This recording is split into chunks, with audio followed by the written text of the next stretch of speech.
గోల్కొండ మన రాష్ట్రం మన TV. Please subscribe Golconda TV for more updates. Bell button పై క్లిక్ చేయండి.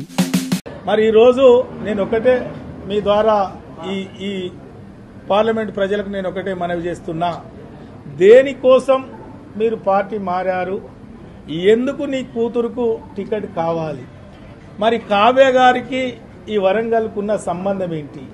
కావ్య నజరుద్దీన్ వారి అత్తగారు గుంటూరు, మరి ఆ గుంటూరు వాసికి వరంగల్ పార్లమెంట్ టికెట్ ఏం అవసరం? మరి దయచేసి మహమ్మద్ కావ్య నజరుద్దీన్ ఎందుకు ఇక్కడ ఈ ప్రజలు ఓటు వేయాలి?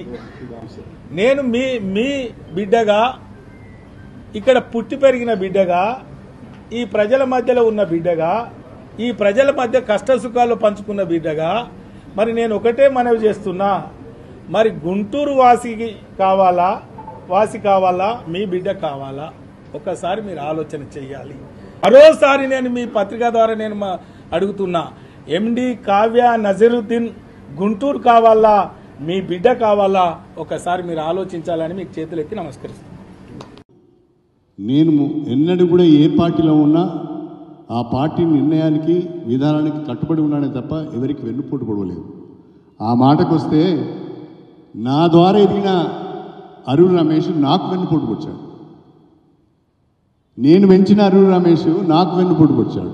ఎందుకు అంటే బీఆర్ఎస్ టికెట్ ఆయనకి ఇవ్వమని అడిగాను. మేమందరం కూడా యునానిమస్గా బీఆర్ఎస్ టికెట్ ఆయనకే ఇవ్వమన్నాం. కానీ మా మాట వినుకుంటూ వెళ్ళిపోయాడు, టికెట్ తెచ్చుకున్నాడు. నీకు వెన్నుపోటు పొడవలే, నీకు అన్యాయం చేయలే, నీకే టికెట్ ఇవ్వమని చెప్పాము. కేసీఆర్ ముందట, రమేష్ ముందట, అందరి ముందట రమేష్కి టికెట్ ఇవ్వమని అందరం చెప్పాను. నువ్వు వెన్నుపోటు పొడిచి పార్టీ మారి ఇతరుల మీద నువ్వు మాట్లాడే అర్హత నీకెక్కడిది? నువ్వు కూడా పార్టీ మారినావు కదా. 10 ఏళ్ళు ఎంజాయ్ చేసి కాంట్రాక్టులు తీసుకొని రియల్ ఎస్టేట్ చేసి దందాలు చేసి డబ్బులు సంపాదించుకొని నువ్వు కూడా పార్టీ మారినావు కదా. నువ్వు ఇంకో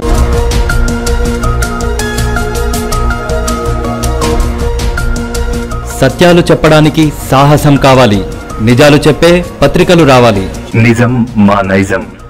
మెట్రో పక్క తెలంగాణ దినపత్రిక.